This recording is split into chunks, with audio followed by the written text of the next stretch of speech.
to 10% discount, তার সাথে কখনো কখনো 4% ডিএলডি ওয়েবার। এই সব কিছু কিন্তু এখন দুবাইতে আপনি যদি প্রপার্টি নিতে যান অনেক ডেভেলপারের থেকে দেখতে পাবেন। এখন আমি আপনাদের সাথে একটা কথা শেয়ার করি। কয়েকদিন আগে আমি একটি 5 কোটি টাকার অ্যাপার্টমেন্ট সেল করেছি। কয়েক সপ্তাহ মিটিং চলার পর সে একটি ইউনিট চুজ করলো। এখন যখন পেমেন্টের টাইমে আসলো, সে আমাকে জিজ্ঞেস করলো যে দিয়া তুমি আমাকে কতটা ডিসকাউন্ট দিতে পারবে। তখন আমি তাকে বললাম যে আপনি যে প্রজেক্টটি দেখছেন এটি দুবাইয়ের একটি টপ টায়ার ডেভেলপার থেকে, এবং দুবাইতে যে টপ টায়ার ডেভেলপারগুলো আছে তারা কিন্তু আপনাকে ডিসকাউন্ট দিয়ে কখনোই এন্টারটেন করে না, কারণ তারা জানে তাদের যে প্রপার্টি আছে তার কোয়ালিটি হচ্ছে টপ নচ, এবং তারা হ্যান্ডওভারও দেয় কিন্তু অন টাইমে। তো সবসময় মার্কেটে কিন্তু এগুলো সেল হয়ে যায়।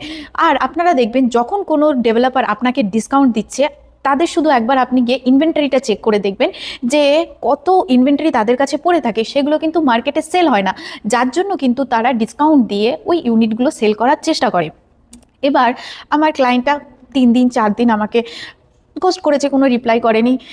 তখন আই থিঙ্ক সে মার্কেটে আরও খোঁজ খবর নিয়ে দেখেছে, তারপরে সে যখন দেখতে পেয়েছে যে মার্কেটে ডিসকাউন্ট প্রোভাইড করছে তাদের কিন্তু কোয়ালিটি ইস্যু আছে, তারপর সে আমার কাছে ফিরে আসলো এবং আমাকে থেকে প্রপার্টিটা নিয়ে নিল। তো অ্যাট দ্য এন্ড আমি আপনাদেরকে এটাই বলবো, যেসব ইনভেস্টাররা দুবাইতে ইনভেস্ট করতে চাইছেন, আপনাদের কাছে দেখুন কোনটা বেশি ম্যাটার করে। আপনারা এখন যদি কোনো কারোর থেকে 2% বা 3% ডিসকাউন্ট দিয়ে আপনারা একটা প্রপার্টি পেয়ে যান, সেটা হার্ডলি আপনার কতটা টাকাই হবে, বাট আপনি সেই ডিসকাউন্টের বদলে এমন একটা প্রপার্টি পাচ্ছেন যেখানে কিন্তু ইন ফিউচার যদি আপনি দেখেন আপনার কোয়ালিটি ইস্যু থাকবে, না হলে আপনি অন টাইমে হ্যান্ডওভার পাচ্ছেন না। বাট আপনি যদি দুবাইয়ের একটি টপ টায়ার ডেভেলপারের থেকে ইনভেস্টমেন্ট করেন, আপনি দেখবেন মার্কেটে যতগুলো টপ ডেভেলপার আছে তারা কিন্তু খুব ভালো রেন্টাল বানায় এবং তাদের রিসেল ভ্যালুও কিন্তু খুব ভালো। তাহলে এখন আপনি যে 2% আপনি সেভ করতে চাইছেন, ইন ফিউচার আপনি যদি একটা ভালো রেন্টাল ইনকাম করেন বা একটা ভালো অ্যাপ্রিসিয়েশন পান, তাহলে কিন্তু আপনার সেই টাকাটা কভার হয়ে যায়।